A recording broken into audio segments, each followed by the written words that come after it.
Hi again. Hi. Hi, Amber. Hi. There's so much that goes on in our world and affects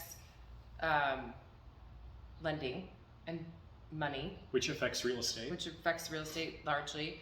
But I think a lot of people don't understand how it all relates. So I want. Scoot over a little bit. Oh, sorry. Yeah. Hey, we're here. So I want you to talk about the liquidity issue in banks. Yeah.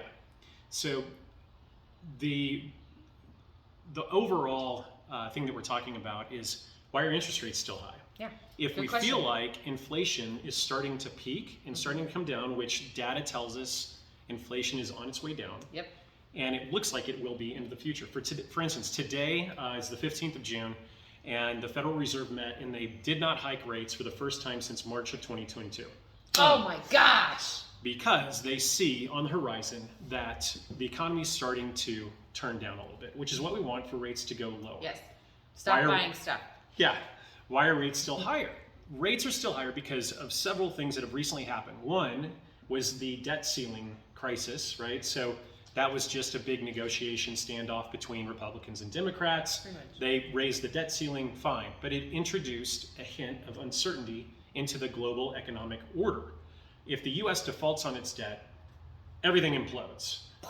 Loans don't go out anymore, like everything just is a disaster, right? So that introduced some uncertainty into the marketplace for future risk, right? We passed that. But now we are witnessing what's going on in the banking world. So in the banking world, if you think about it, over the last 2 years, banks lent out a ton of money because everybody and their brother wanted 3% interest rates on their loans, Yep. business loans, all kinds of things, because we just had HELOCs. all this stimulus, right? Yep. Banks are required to keep a certain amount of deposits on hand for the amount of loans that they have. This is the FDIC, the Federal Deposit Insurance C. I don't know what that is. So the FDIC requires that banks keep a certain amount, like I think, let's call it 10% of all outstanding debt in the form of deposits, so money in the bank. That's so Liquid asset. There you go. liquid.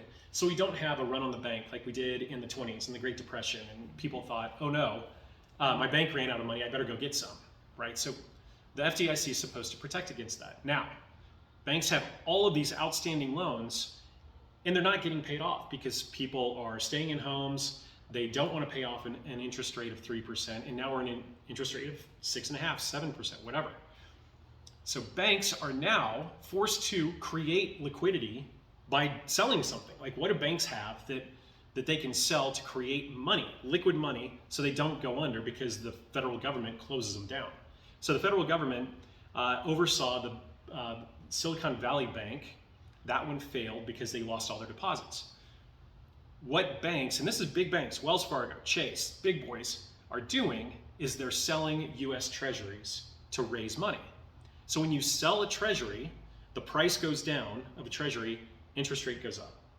So if you have a bunch of giant banks selling millions upon millions of dollars of treasuries, rates are going up.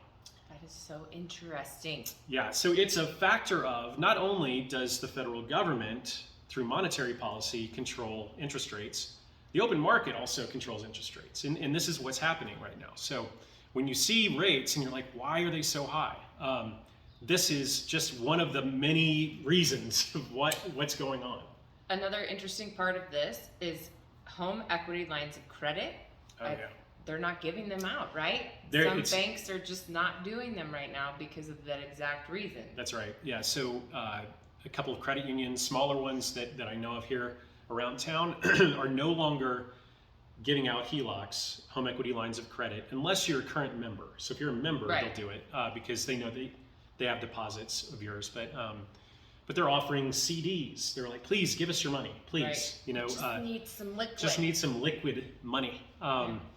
But great topic because it all plays a part, and it's fascinating. Matt is so good at this, and this is one of the reasons why I love using him as a lender, is because he doesn't just understand, giving people money to buy a house. He understands the market, and that is just a special thing about Thank you. You're I appreciate welcome. that. It's true. Thank you. Well, and to that end, anytime I'm talking to somebody about a realtor or who would I trust with buying the largest asset you've ever purchased before? Aw, I didn't know you were going that way. That was really nice. Yeah, it's true, and it's because there's transparency